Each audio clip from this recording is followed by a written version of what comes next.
உனக்கு என்ன? எனக்கு 1000 வேலை இருக்கும். சாப்பிட்றா. லீவ்னாலே வெளியே போற அளவுக்கு உனக்கு வேலை வச்சிருக்க. சாப்பிட்றப்ப இதுதான் பேசுவியாடா? பேசாம சாப்பிடுங்கப்பா. சரிம்மா சரிம்மா. இன்னும் சாப்பிடுப்பா. போதுமா? போதும். அதான் வேணான்றல்ல, இங்க வைமா.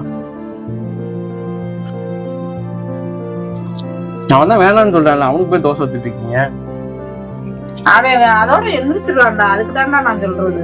இப்பல இருந்து உனக்கு தேவையானதை எடுத்து வச்சுக்க. அவங்களும் நம்மளும் எடுத்து வைப்பீங்க, நான் மட்டும் டிஃபன்ல எடுத்து வைக்கணுமா? டிஃபனு பேசாம சாப்பிட்றா.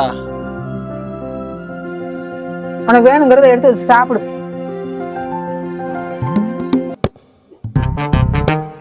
ரெண்டு பேரும் போயிட்டாங்க. மூத்த பையனை மட்டும் கவனிச்சுட்டு என்னை வந்து விட்டு அம்போல் விட்டாங்க. மூத்த பையனை மட்டும் அவ்வளவு பாசம்.